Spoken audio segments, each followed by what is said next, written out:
elle n'a pas oublié les Césars de la honte. Lors de la précédente cérémonie des Césars, Adèle Haenel avait laissé éclater sa colère lorsque Roman Polanski avait été sacré meilleur réalisateur pour son film J'accuse, alors qu'il était visé par des accusations d'agression sexuelle. Les images de la comédienne se levant en criant la honte avaient alors fait le tour du monde, provoquant une salve de soutien à son égard tandis que quelques mois plus tôt elle avait révélé avoir été victime d'abus sexuels lorsqu'elle était adolescente. Et elle ne semble toujours pas prête un an plus tard à remettre les pieds à la prestigieuse cérémonie.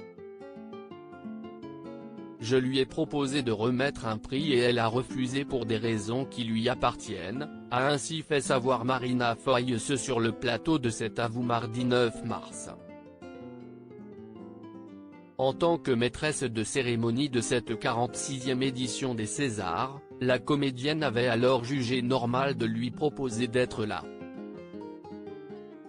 Éric Toledano, qui est maintenant vice-président de l'Académie, disait qu'il fallait se débarrasser de ce climat toxique et cela ne veut surtout pas dire exclure, a-t-elle ajouté, précisant ne pas avoir invité Adèle Haenel simplement pour se donner bonne conscience.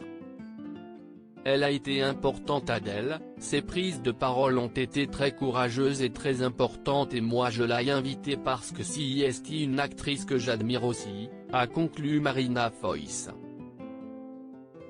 Marina Foïs ne va pas épargner Roselyne Bachelot le 12 mars prochain, pas de Adèle Haenel lors de la cérémonie des Césars, mais de nombreux artistes ont certainement répondu présent à Marina Foïs, qui a déjà promis de ne pas tenir son langue à propos de la ministre de la Culture Roselyne Bachelot.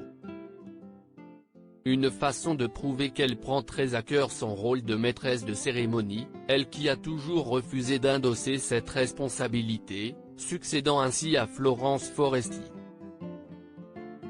Je ne me sentais pas légitime.